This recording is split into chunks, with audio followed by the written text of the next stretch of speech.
Banana Fish, Episode 11, The Beautiful and Damned.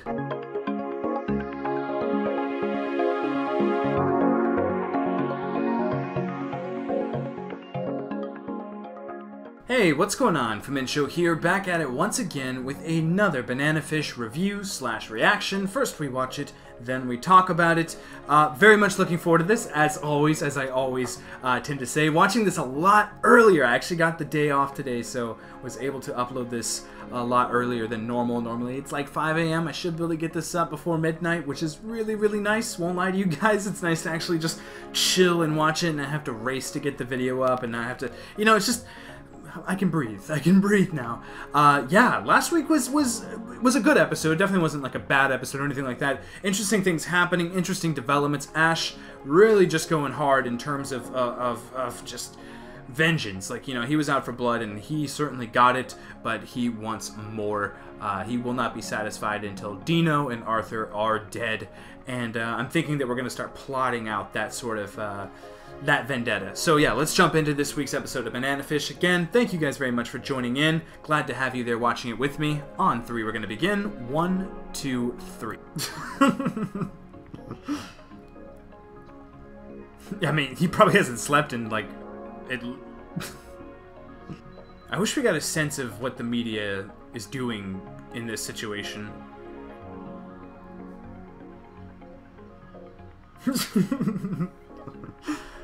I can dig it. Refresh.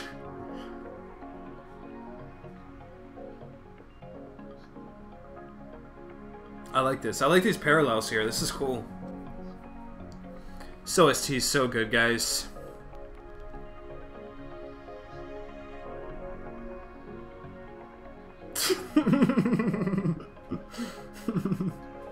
The Fly. Who is this?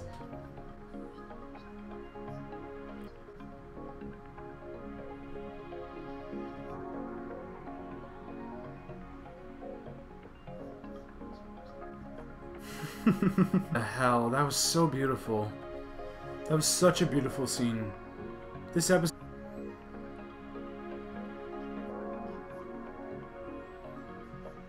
Oh man, this direction's fantastic. This soundtrack, guys. Oh, that line. Oh man. I love this, guys. Yo! Wow, guys, that was a good episode. I love this episode. I really did. It had two veering paths, I feel like. There were two very different themes that were at play. Number one, just the emotion, the conversations between Ash and Eiji were just... They were great. They really were. They really not only filled me in on Eiji as a character, but also Ash as a character, and their relationship, and what they mean to each other. I really got a sense of just realism there. Like, it felt like a real sort of relationship kind of talk, you know, that kind of bond, and I adore that kind of stuff. I really do, especially when it's tied in and to a series where its backbone is primarily death, murder, killing, and drugs. I think that is very... It's very inviting as a viewer. It's very... It's nice. It's easy to just sit into and just relax into. And I think that's what this episode does best. We kind of just take a step back from everything and just chill. We're just chilling with the characters. We're not moving too fast. We're at a decent pace. Everything's kind of slowing down now. And we're just relaxing with our characters and learning some things about them. This stuff with Max as well, the conversations between Ash and his dad, I thought were really, really funny and just really, really well-crafted dialogue. Again, I have to credit Mappa. What they're doing in terms of adaptation, in terms of like the script and the writing is just spectacular. The way they're modernizing everything as well, with, you know, just the actual, you know, tablets and things like that, the hacking and stuff like that. That's really cool. I thought that was a good turn for the series. It's nice that Ash is kind of attacking in a different way. It's not necessarily just about guns and bullets, but this was a little more psychological and a smarter play for Ash as a character to move forward in this direction. Arthur in this episode as well, that closing sequence, seeing him out for blood, seeing him finally, yeah, now there's nothing holding me back. Not Dino's weird vendetta, nothing like that. I'm just going after him. That's what we're doing. I love that. And the way that paralleled with the scene with Ash on the train as well, which, by the way, is the train I take to work every single day, the 7 train, which is just weird. It's so weird to see that in anime. I never thought that I would see something like that in an anime, but I legit take that to Grand Central every single day.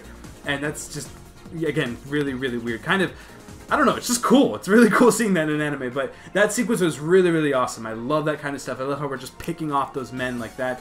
The Kondo stuff has me a little curious. I don't really know what Ash's goal is, per se, with the Kondo. Is that just so he can...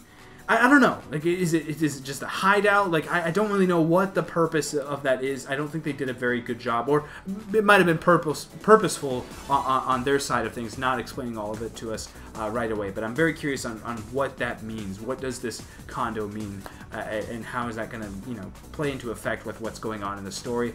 I really like this. I think that the beginning of the episode is where it shines. The conversations, again, between Ash and Eiji, the whole pumpkin thing, I thought was not only hilarious, but touching, and it added a new layer to Ash's character, a sort of much-needed humanity. I love how last week we had this episode where Ash is just mowing away people with assault rifles and just killing people, and in this episode we see a different side, and that's why the episode's called The Beautiful and the Damned, and I like that. I like how we see... Ash is scared of himself. He doesn't like that side of himself. He has seen the worst of the worst, and he's trying his best to kind of grasp on to the lighter things. And I think that seeing that in a character is not only... I wouldn't say relatable, but it's understandable as a viewer. It's understandable, you know, as I'm watching it, I get his sort of turmoil within himself. I get that battle he's having. I can feel that and grasp that as a real thing. It's tangible storytelling, it's tangible writing. It's not fantastical like some of the early stuff has been, or just the act of him actually killing all these people, you know, 17-year-old just outsmarting an entire mafia. That's a little fantastical to me, but when we kind of dive deeper into his character and see that, yeah, he's human, though. Like, you know, he might be, you know, super smart and unrealistically powerful, but he, the vault over the wall back in episode 2, I think this episode really kind of made me understand where he's coming from and understand sort of his motives and what he's trying to do. I really like that. I think that not only was very necessary, but just really fun to watch. Just to kind of see that back and forth, to see just these characters interacting and having a good time together.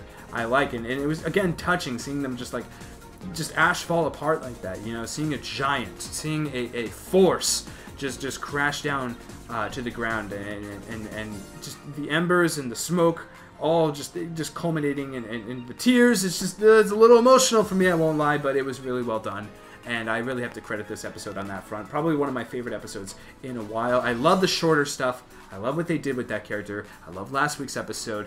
But this one, just to me, it just felt it was very easy to watch. It kind of reminded me what they were doing in the beginning of the series. Just having so much content in one episode and having it all put together so well. It doesn't really feel like we're rushing through things. It feels like they're doing a good job of putting the story together. And that's impressive. That is definitely impressive on Mappa's front. And yeah, just a great episode. If I had to give it a score, it'd be like a 9 out of 10. I was digging it. Make sure to comment down below, as always, and give me your thoughts on this week's Banana Fish. Let me know what you think of the stuff between Ash and Eiji. Obviously, I feel like that's the big conversational piece there, because, you know, we're getting a little touchy-feely. You know, we're holding hands, we're embracing each other. Stuff's happening there. It's a developing relationship, you know, and the fan service there is cool too. Like when he was like, Oni-chan, like that kind of stuff. Like, yeah, I see what you're doing, and it's working, and that's the cool part. But let me know what you think of all that stuff in the comments below. Let me know about this Kondo as well. If you've read the manga, you know, don't spoil it or anything like that, but I'm curious, like, is that what's the point of that, really? I mean, maybe it's something I missed in the episode. I'm sure it is, but I'd love to get your insight on it, as always. Thank you very, very much, by the way, for that insight and all those comments. I appreciate them greatly.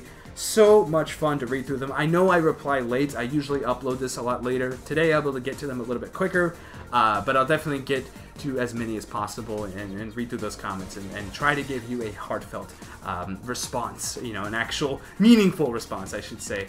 But yeah, I appreciate the support regardless. You guys are awesome. This series has been fun covering, and I'm glad to have you guys a part of it as well. So yeah, anyway, thank you again very, very much for watching.